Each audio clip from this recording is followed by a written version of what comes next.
திமுக கூட்டணியில் தொடர்ந்து பயணிப்பதாக இந்திய ஐக்கிய கம்யூனிஸ்ட் கட்சியின் மாநில செயலாளர் பாஸ்கரன் தெரிவித்துள்ளார்.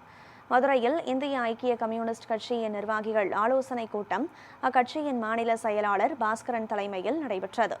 இதனைத் தொடர்ந்து செய்தியாளர்களை சந்தித்த பாஸ்கரன் திமுக கூட்டணியில் தொடர்ந்து செயல்படுவதாக தெரிவித்தார். தேவைக்கு குறித்து பேசிய அவர், சினிமா மோகத்தால் அக்கட்சி வளர்ச்சி பெற்றதாகவும் முதலமைச்சர் விஜய்க்கு அரசியல் ஞானம் இல்லை எனவும் சாடினார். கட்சி தொடங்கி பல மாதங்கள் கடந்தும் அதன் கொள்கை என்ன என்பது குறித்து தெளிவான விளக்கம் அளிக்கப்படவில்லை என்றும் தெரிவித்தார்.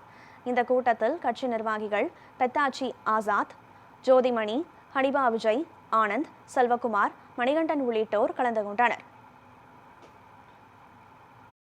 கடந்த 2 தேர்தலில் பாராளுமன்ற தேர்தலையும் செய், அடுத்து வந்து சட்டசபை தேர்தலையும் செய், நாங்கள் திராவிட முன்னேற்ற கழகம் தலைமையிலான மதச்சார்பற்ற முற்போக்கு கூட்டணியை மற்ற இடதுசாரி கட்சிகளோடு சேர்ந்து நாங்களும் ஆதரிப்போம்.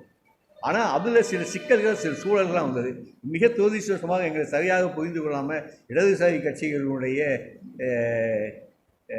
ஒற்றுமைக்காக மட்டுமல்லாது ஜனநாயக சக்திகளை இணைத்து கொண்டு இதில் போராடணும்னு நாங்கள் சொன்ன விஷயத்தை மிக சரியாக புரிந்து கொள்ளாத வகையில் சிபிஐயும் சிபிஎம்மும் எங்களுக்கு தொடர்ந்து தொல்லை கொடுத்தாங்கன்னா எந்த வகையில்னா திராவிட முன்னேற்ற கழகத்துக்கு ஒரு நெருக்கடியை கொடுத்தாங்க. நீங்கள் இந்த அணியில் யூசிபியுடைய நேமை வெளிப்படுத்தினால், யூசிபி எம்கேனுடைய பெயரை வெளிப்படுத்தினால் நாங்கள் இந்தியா கூட்டணியை விட்டே வெளியேறி விடுவோம் அப்படிங்கிற அளவுக்கு ஒரு மிரட்டல் இருந்தது சிபிஐட்டங்கும் சிபிஎம் கிட்டங்கும்.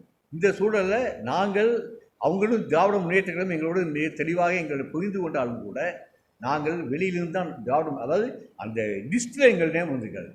அந்த லிஸ்ட்டில் எங்கள் நேம் இல்லாட்டம் கூட எந்த விதமான ஒரு பலனையும் எதிர்பார்க்காமல் நாங்கள் முழுமையாக இந்த 2 தேர்தல்களை திராவிட முன்னேற்ற கழக அணியை நாங்கள் முழுமையாக ஆதரித்தோம்.